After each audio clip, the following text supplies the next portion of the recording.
the next 5 weeks, we're going straight to our network of experienced buyers agents in each state for some local insight. I am so excited.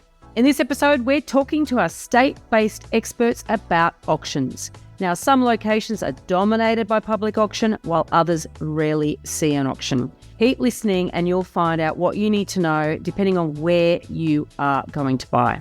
Welcome to Your First Home Buyer Guide, the podcast for first home buyers who want to get it right.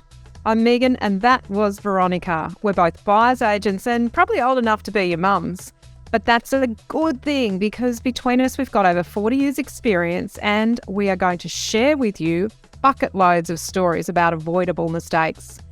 Together we're going to make sure that you get unbiased and real information that you can rely on so you can get where you want to be without missing a step. Now, we've got loads of great tips for you in this episode, and if you'd like more useful tools, head over to the website homebuyeracademy.com.au. There you'll find free checklists so you can download a free mini course on how to price a property and our Where to Buy workshop for only $39. Priceless stuff, really. Bargain. But before we get into the interesting stuff in this week's episode, here's the boring bit, the disclaimer. You of course know that nothing in this podcast is to be taken as personal advice. We always recommend getting the advice of an expert in their field of expertise. Now, we've done our very best to ensure that the content is correct at the time of recording, but things change. So check with the relevant government authority or your advisors to get the most up-to-date information.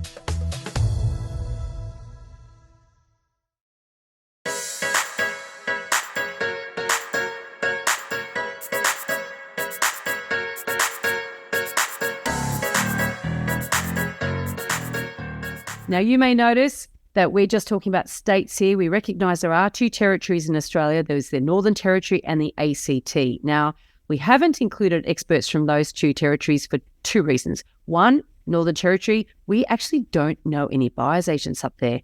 And two, when it comes to the Australian Capital Territory, well, the laws are almost identical to New South Wales. So you can pretty much rely on what I say for New South Wales goes for there too. Can you please introduce yourself? We'd love to know who you are and where you buy. I'm Megan Wells, buyer's agent and founder and principal of Property Pursuit Buyers Agents in Brisbane. My name is Catherine Skinner and I'm a buyer's agent here in Adelaide. I'm the Director of National Property Buyers, South Australian office. I have been in business here for 8 years now. Really grateful and love what I do, being able to help people buy property. My name's Samantha Spilsbury. I'm Director and Buyer of Buyers Agents Tasmania. We offer a statewide service for both investors and owner.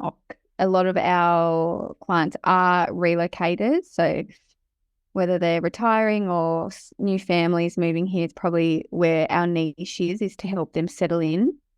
I have had my business for 3 years and that's how long I've worked in the buyers agency realm. And prior to that, I've worked in property management for over 10 years. So my name's Jared McCabe. I'm a director at Wakeland Property Advisory. We're a boutique buying service and vendor advisory service in Melbourne. I've been here, the company started in March 1995, so 28 odd years. There's a lot of experience within the business. We focus very much on asset selection as a big part of what we do and what we look for. Buying the right property is extremely important. Obviously, everyone wants to get it for the best price they possibly can. But if you select the wrong property in the first place, then that can be a bigger issue. So we're very focused on asset selection and education as well. Hi, my name's Ben Lamas. I'm a buyer's agent in Western Australia for Acumentis Buyers Agents. What is the auction registration process in your state? In New South Wales, you have to register to bid at auction, otherwise you can't bid. And so what we normally do is we'll go to the open house half an hour prior to the auction, because that's normally how long the agent is open for beforehand.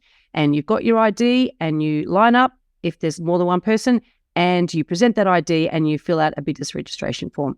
And they'll give you a card. And then when you've got that card with the bidder's number on it, you are able to bid. If you bid in rooms, same sort of principle. You go to the site of wherever the auctions are being held. There'll be a registration desk and you go and do the same thing there. And sometimes agents will encourage you to register online prior to the auction. You can do that, but you don't have to, because they can't issue with you with the bidder's card or the bidder's number until you are physically at the auction anyway. In Queensland, you must pre-register. You can't just turn up on the day, put your hand up and bid. Used to be able to, but now you have to register. Now you can register with the agent prior to the auction day, or you can wait until the auction. But you must have photographic ID. And if somebody else is going to bid on your behalf, they must have photographic ID, and you must have already registered yourself as a buyer if you're not going to be there. In South Australia, when you rock up to an auction, you will go inside and prepare all your auction registration paperwork. So you'll need to obviously take some form of identification, whether that be a driver's license or passport. Once you've completed all the required documentation inside, you'll be given a unique bidder number. So that is the number that you take with you and you have to display every time you make a bid. In Tasmania, you are required to register with the sales agent prior to auction day. And then if you want someone to bid on your behalf, they have to provide ID prior to auction day. So in Victoria, Megan, there's actually no registration process. You don't have to register to bid at auction on a Saturday or Sunday, depending upon when it is. We had an interesting time during COVID and the pandemic where things did change slightly, because obviously if you wanted to receive a Zoom link in order to participate, agents were able to, they required you to register so that they knew who they needed to send the Zoom link to. And some have tried to continue that on post-pandemic. However, legally, there's no requirement to register. You can turn up on the day and stick your hand up and bid. Well, firstly, in Western Australia, the auction process is not a very common process in terms of purchasing real estate. So whenever the auction numbers come out, it hardly relates to Western Australia, because it's less than a couple of percent that actually makes up the sales in Western Australia. So auction numbers don't really mean a lot here. It's usually exclusive properties that are very rare that go to auction. So the majority of the market is mainly just by private treaty. Can you register during an auction in your state? In Queensland, you can actually register whilst the auction is live. So if you get there and you think, I'm not going to bid, and then suddenly it looks like it might sell for a price that you're interested in, you can say, I'd like to register, and the agent will actually register you at the time. But you must make sure you've got your photographic ID, and whoever's going to be on the contract, all of the parties who are going to be on the contract as the buyers, they all have to register. Really? All of them? Wow. Not just one and register. Oh, wow, God, that's messy. That's messy. It is, but it's actually, it sort of sits around the fact that with corporate identities, if you register during the auction, you haven't got the opportunity to do an ASIC check and who's a responsible officer and who can sign, all that sort of stuff. In New South Wales, yes, you can. If the auction is underway and during you're a bit late, or you decide you want to register while the auction's going, you actually can go and talk to the agent and say, I'd like to register. They'll usually pause the auction for you to do so. In South Australia, you can register while an auction is taking place. So at any time during an active auction, somebody can request to register. You'll go inside, register, and then you'll be given your unique bidder number. In Tasmania, you wouldn't be able to register during an auction. That's interesting, isn't it? Because you can in some places. Well, because you don't have to register in Victoria, you can participate whenever. So you can turn up on the day of the auction and just start bidding. There's no requirement to register beforehand or during. In Western Australia, I'm not aware of the fact that you can register partway through the auction. It's usually at the beginning of the process. How many bids can a vendor make in your state? In New South Wales, there's only one vendor bid allowed. Look, in Queensland, there is an unlimited. There's no limit. So the auctioneer can bid an unlimited time on behalf of the owner. In fact, the agent can even bid on behalf of the owner, but it must be clearly identified. So whoever is doing that bid on behalf of the owner, they must clearly state that it is a vendor bid or an auctioneer's bid, or they might say something like, the bid's with me, which means that it is the person who's calling that out that is holding the bid, not a live buyer. So, they can't be pulling bids off trees, or you can't have friends in their bidding. If they bid and they buy, well, they're buying it. But you certainly can't be pulling bids out of nowhere. Must be really clearly identified.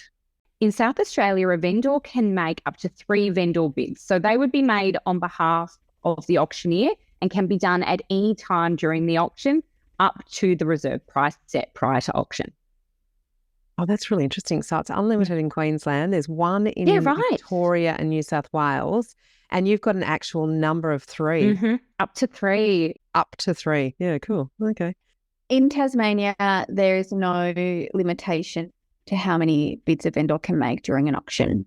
Wow, so unlimited. They can just keep doing as many, same as I Queensland, checked that actually. this morning. Yeah. So in some states, it's only one. They can only do one bid. Yeah, I was surprised. Yeah. In Victoria, you can make, the agent on behalf of the vendor can make as many vendor bids as they would like to. Now, we tend to find that most of the time it'll be 1, 2, maybe 3, but I have certainly seen circumstances where there's been 7 or 8 and the auctioneer has basically been bidding against himself because no one else has been prepared to participate.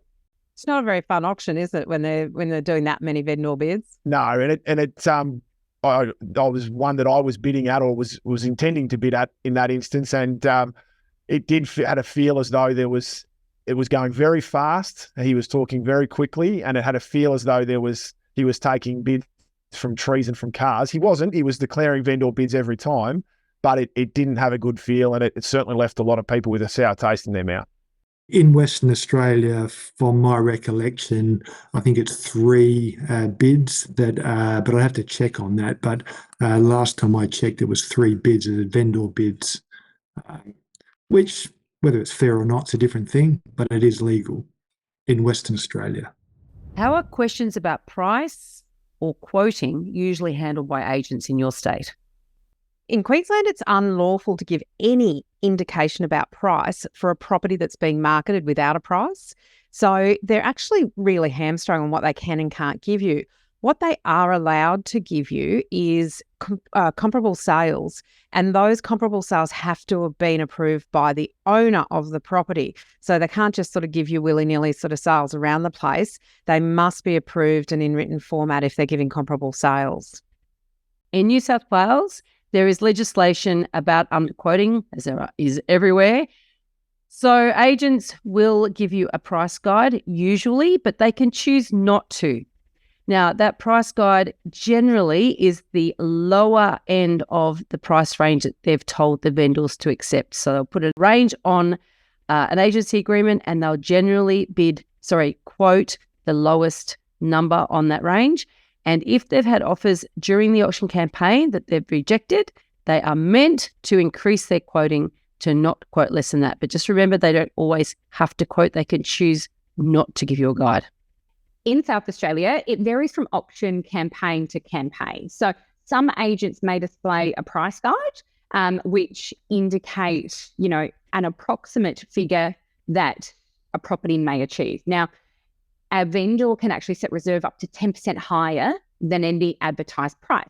So if an agent is telling you that a property is worth $600,000, chances are reserve's going to sit at $660,000. So, buyers who are unaware of that, and especially in other states where you don't have that kind of flexibility around reserve and quoted prices, can get stuck thinking properties are going to sell for much cheaper than they are. You can obviously gauge that 10%. And if you know about that rule, you can get a really clear indication of what the vendor's wanting. In Tasmania, the process around price would usually is an agent would say it's in a price range, or they're accepting offers over a certain amount. So offers over 900,000. That is usually how it's handled. But the thing with Tasmania, I reckon there's 5% of auctions in a year. I think I've done 2 in the last 4 years. So they don't really hold them. I think a lot of Tasmanians don't have the confidence to go to auction. So even if they try and run auctions, it's very rarely a successful campaign. So in Victoria, there's a requirement with residential property that a statement of information is provided. That will include a price on the form. It's on the real estate websites. It's also required to be on display at any open for inspection. That will include a quote price or range. So the range needs to be no greater than 10%, or it can be a single figure. And there, where possible, needs to be comparable sales form part of that statement of information, which ideally are within 6 months and within a 10% range of the quoted price. However, obviously in certain circumstances, when you move out into regional areas, that's not going to be possible. So the comparable sales aren't always there, but the sale price and the sale range is. I love how they handle that down in Victoria, because it's such, you can't quote in Queensland. No, so I had some friends of mine recently, and I've been actually meaning to give you a call to chat to you about this. It was an auction that they had. It was inland from Noosa, and it just seemed so strange. And I don't think it was how things would normally be handled up there. But the auction started, and they got half when they put a bid in, and the auctioneer kept going. But one of the other agents came over and started negotiating with them separately, and was saying, well, if you give us this, then we'll. And so they were negotiating separately, and they had me on the phone, and I said, no, hang on, I can't. I said, I can't talk to you about this because I don't know what the legislation is in Queensland, but in Victoria, you can't be conducting an auction and negotiating separately with someone over to the side. So I didn't understand what was being played out. Yeah, so obviously well below reserve and probably not enough bidders to actually make it not far below reserve, but no other bidders. Yeah, no other bidders. Yeah. Usually in Western Australia, when you turn up to the auction, or if you're inquiring prior to the auction, you're approaching the agent to ask them if there's a price guide in terms of where they're going with the pricing. Usually they will provide the information to you as a guide, but that's probably as far as they'll go. What are some of the crazy things you've seen people at auction do? I have seen people bid against themselves. So when it's been, the final bid and the tension is so high and they're about to buy the property, and I've seen people jump in and bid again. And sometimes the auctioneer accepts that bid, they end up paying more. And sometimes I've seen the auctioneer say, no, madam, or no, sir, you've already the highest bidder. You don't need to increase your bid, which is really unusual, but I have seen both happen. Oh, there's some absolute crackers. And in different podcasts, Veronica and I have talked about different things that we've seen. I think for me, and it seems to be a common theme across all the states, but in Queensland, if you bid against yourself because you've kind of lost track of who's got the bid, or it might be happening so quickly, or you might be feeling that pressure of, 1, 2, 3, down with the hammer. So bidding against yourself is it's uncommon, but it is one of those ones you want to be careful about. But I think the worst is when someone tries to play it a bit cool and they're acting really disinterested. And I remember a specific example of a property in Kedron where this young family sat down on a picnic rug, and they were completely the dad had his back to the auctioneer. They were not interested whatsoever. Right at the end, as the auctioneer was saying, going once, going twice, just as he brought the hammer down, the auctioneer brought the hammer down and said going 3 times and sold. Sorry, that the hammer came down and it sold. This guy thought he'd be a really cool, really too cool for school, and called out a number, and it was too late. So, oh my God, you should have seen the fight that ensued between the husband and the wife in that situation. Too cool for school. Just don't do it. It's not worth it. And trying to outsmart the auctioneer by calling out, things like, is it on the market? You can't outsmart someone who does this for a living, might do 8 or 10 auctions a day. You just got to go with the process that they're throwing out there. In South Australia, some of the craziest things that I've seen maybe, they're not overly exciting, but, husband and wife bickering, tears, fighting about potentially going too high if somebody is a lot more motivated than the other. We've also seen people who happen to be walking past an auction halfway through decide they're going to register and buy the house. So they're probably the 2 most common exciting things we see at an auction. In Tasmania, I did do an auction on behalf of a client on the northwest coast for a beachfront property, which was, had never been on the market since it was built. So in a very popular area. And it ended up being myself and a guy, and he ended up saying, she can have it. She's a dog with a bone. In Victoria, I could probably talk to you for a good hour about funny things that I've seen at different auctions. Look, I've seen buyers bid against themselves at different auctions when they get a bit carried away and lose track of where the bidding's up to, which can be a little bit unnerving for people, and feel as and most good auctioneers will let them know that, hey, you're actually holding the bid, and they'll stop them from doing that. But I've certainly seen that happen. I've seen people try and outsmart veteran auctioneers and try and be a little bit cheeky, which never ends well. When they've been doing it for as long as they had. I had one a couple of years ago where a bidder insisted that their $1,000 bid needed to be accepted, and the auctioneer said, sorry, I'm not going to accept that. It's not enough. I'm looking for $5,000 or $10,000 increments. And I was bidding against this person, and he said, and the auctioneer, I think he warned him probably 3 or 4 times and said, if you don't increase your bid to the level that I'm requiring, I'm going to pass it into this other person. And they did pass it into me, and it was only a minimal amount to get it up to the reserve price, which we ended up paying. And the property was sold to us. And this other person was furious, but they did the wrong thing. They had every opportunity to increase their bidding. They chose not to, and they missed out. I have been to a few auctions, but again, the last auction I attended was probably about 4 years ago. In Western Australia, again, it's not a very common practice in order to sell a property. So it's a relatively rare event for Western Australia. All right, so that wraps up auctions across the states. Next episode, we're going to be talking to our experts about the private treaty offer process. In this episode, we've covered a very small part of our 10-step online course for first-time buyers. If you would like to learn more about the process and how to buy without making a mistake, then head over to our website, www.homebuyeracademy.com.au. Don't forget to subscribe to the podcast so you won't miss an episode. And if you like what you've heard today, please give us an iTunes review. 5 stars would be wonderful. It will help others find us as well. Thank you for joining us. We hope you found this really useful. And if you have, please share the love with others who you know are in the same boat. We'll be back next week with some more priceless stuff.